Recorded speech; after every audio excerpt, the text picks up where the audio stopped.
Hello আসসালামু আলাইকুম, আমি রাফিদ হক এন্ড ওয়েলকাম টু ডগোসিচ। কেমন আছেন আপনারা সবাই? ওই মা কি শুরু করছে এদিকে? দেখিন কি দেখবা তুমি? ব্লগ তো শুরু হয়ে গেছে। সেবাস্টিয়ান আর রিসে ছেড়ে রাখছি কারণ কি হইলো? বাড়ি খাইছি এটা দিয়ে মাছ টাছ খাইয়ে রাখো না, আবার যাও এখান থেকে। বাস তো বাস মারবি। এখান দিয়ে যাও ধাম করে। আচ্ছা আচ্ছা ঠিক আছে। সরি মালা যাবে না, ওইটা দিয়ে রাখো। রিস আর সেবু সামনে মাইরো মিরো না মানে। এটা পুরো চুপি রাখছো। হ্যাঁ আমার ডিজনি প্রিন্সেসটাকে দেখো। ও প্রিন্সেস ও না প্রিন্স। এই আমার ইনস্টাগ্রামে প্রিন্সেসই বলে, সো ইয়া। বয় আজকে তুমি ছাদে কেন? কি করতে গেল? তুমি আজকে ছাদে কারণ আজকে আমরা একটা স্পেশাল অ্যানাউন্সমেন্ট দিতে গেতেছি আমাদের জ্যাকের নিয়ে। এই যেটা আমাদের জ্যাকের রুম, মানে আমাদের ম্যাকাও রুম যেটা। এবং যারা জ্যাকে চিনে না, জ্যাক হচ্ছে আমার macaw, blue and gold macaw. আমার একটা স্পয়েলড বাচ্চা ওই। আসলে থাম্বনেলের মধ্যে তো আপনারা সবকিছু দেখে পালাইছেন, ঠিক আছে? তো আমরা আমাদের জ্যাক, আমাদের ম্যাকাও, আমাদের স্পয়েলড বাচ্চাটার জন্য আনছি একটা সাথী। এবং ওই সাথীটা হচ্ছে কি করে যাচ্ছ তুমি? এটা দূরো দূরো কেমন লাগতেছে? আরে বলো পান্ডে ছাড়ো। তুমি যাবা ভিতরে? চলে আসছি আমরা জ্যাকের রুমে। এই তোমরা একটু এদিকে আসো প্লিজ। জ্যাক এবং তুমি দুই ওই বেটা কেমন আছে? ওর নাম তো আচ্ছা জ্যাক তোমার দিয়ে শুরু করি। হ্যাঁ এই যে আমাদের জ্যাক, কুদু বাচ্চা জ্যাক, এবং এটা হচ্ছে জ্যাকের রুম। আপাতত আমি আসছি হইতেছে জ্যাকের পানিটা দিব এবং খাবার দিব। শুধুমাত্র জ্যাক নেই এখানে, এখানে আছে জ্যাকের সাথী এবং পৃথিবীর সবচেয়ে সুন্দর পাখি বলতে পারি আমরা। আচ্ছা তুমি আসো, আমরা এইভাবেই বলি। হ্যাঁ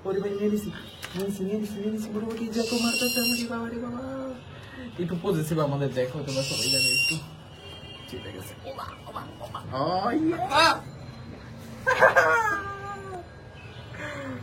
তো কাহিনীর শুরুটা এমন ভাবে যে আমি অনেকদিন ধরে চিন্তা করতেছিলাম যে জ্যাকের জন্য আমি একটা সাথী নিয়ে আসব। আমি একেবারেই প্রিপেয়ার ছিলাম না যে আল্লাহ আমার এবং জ্যাকের কিসমতে এমন সুন্দর একটা পাখি রেখেছে, একটা স্কারলেট ম্যাকাও। এখন যে ফুটেজ গুলো আপনারা দেখতেছেন সেটা হলো প্রথম দিন যখন আমি আমার জ্যাকের সাথীকে ছাদে নিয়ে আসি, জ্যাক অনেক রাগ হয়ে যায় আমার সাথে এবং এমন ব্যবহার করে যে ও আমাকে চিনেই না। একটু একটু আমার কথা শুনেই যেমন চলে যাচ্ছে আমার আড়াল থেকে, হাতে নিতে চাইলেই এমন একটা কামড় দিতেছে যে ভাই তোর সাথে আমি অনেক রাগ, তুই আমার সামনে থেকে চাপ। তো একটু মানানোর পর আমি বুঝতে পারলাম যে জ্যাক আসলে আমাকে চিনে, কিন্তু একটু অভিমান দেখাচ্ছে, কারণ ভাবছে যে ওর জায়গা বুঝি অন্য কেউ নিয়ে নিবে। কিন্তু জ্যাক জানে না যে আমি যে তার জন্য একটা বেস্ট ফ্রেন্ড নিয়ে আসছি। তো আমি অনেক টেনশনে ছিলাম যে দুইটা ম্যাকাওরে আমি কিভাবে রাখবো, আলাদাভাবে রাখতে হবে বা একসাথে রাখতে হবে, কি করা লাগবে, অনেক টেনশনে ছিলাম। কারণ তারা দুইজনই অনেক বড় পাখি, মারামারি শুরু করলে ক্ষতি অনেক। তো আনার পর সেদিন রাতে যখন আমি তাদের একসাথে দেখি যে তাদের মধ্যে একটা ছোট একটা স্পার্ক আছে, মানে দুইজন একটু দেখতে পারে না, কিন্তু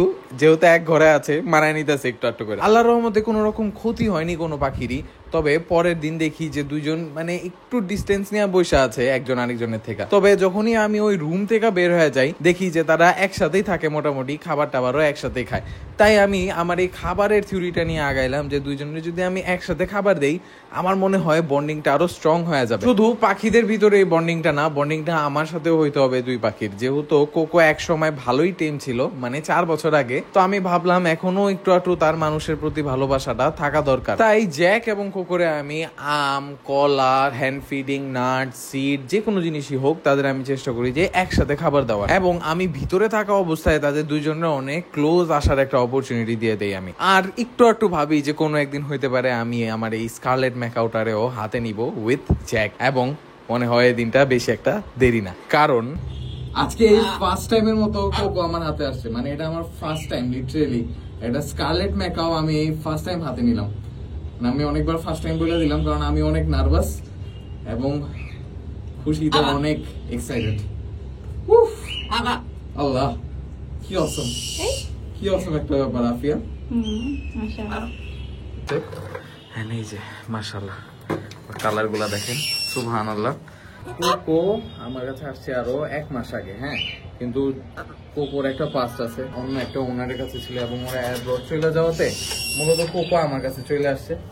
আপু যখন অ্যাব্রডে চলে গেছিল তো কোকো 4 বছর মূলত মানে এরকম একটা টেম বিষয় ছিল না। তো আজকে এই হইতেছে যে ফার্স্ট টাইম যে আমি কোকোরে এরকম হাতে নিতে পারতেছি। তো আই থট যে আজকে একটা ভেরি গুড টাইম যে আমি আপনাদের জন্য একটা ব্লগ বানাই দিই, মাইরেই দিবই। মানিয়ে দিব। মাইরি দেব। ভালো কাজ করছিস ওটাও করতে দিবা না? No, they hate you just like I love you. আয় আয় আয়, তোকে খাবারটা ঢুকাই দিতে ভিতরে, আয়। ও না ভয় পায়। আয় আয়, চলে আয়, চলে আয়। চলে আয়, জ্যাক আসো। এই কোকো, দেবো। এই তুমি চাপো। তোমার মারতে গেছে। আয়, এই আমার লক্ষ্মী বাচ্চা চলে আসছে, জ্যাক। বাবা রে বাবা, কি কষ্টটা করলাম। আফিয়ারে একটু দেখতে পারে না ভাই আমার পাখি দুটা।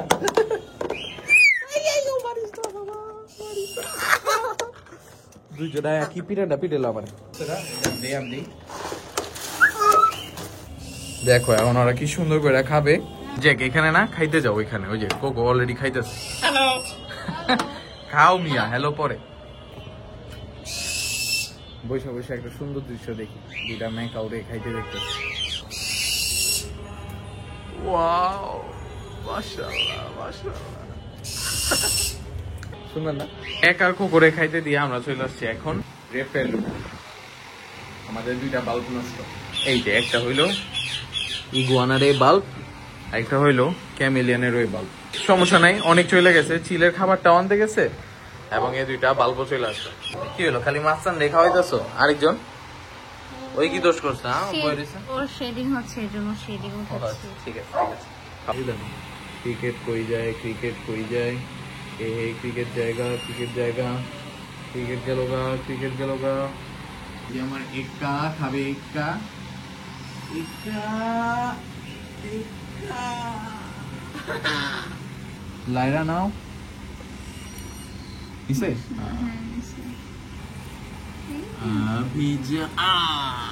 পুরা খা শাবাশ। আমাদের এখানে কিন্তু আরো একটা সেটআপ আমরা বানাইছি ঠিক এইখানে। হ্যাঁ, তো এটার ব্যাপারে আমরা আবার নেক্সট আপডেট দিব। চিল পাখিরা আসলে এই জায়গাটা একটু দেখাবো লাইটিং কইরা, এরকম লাইটটা অফ কইরা। এখন তো এটা ভালো লাগতেছে না তেমন একটা, বাট খারাপও লাগতেছে না। দেখি চিল খাওয়ানোর টাইমে দেখা হবে ইনশাল্লাহ।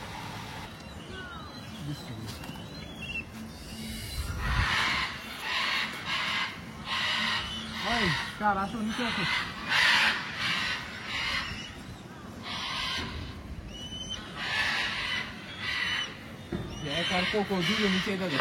কেন চিল লিখলে?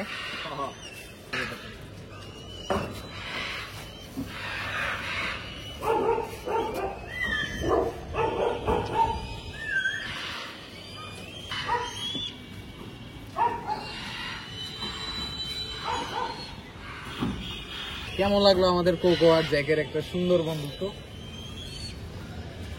এখন আমরা বলতে পারি পৃথিবীর সবচেয়ে সুন্দর দুইটা পাখি আছে আমাদের সাথে। দেখা হবে নেক্সট ভিডিওতে। টাটা।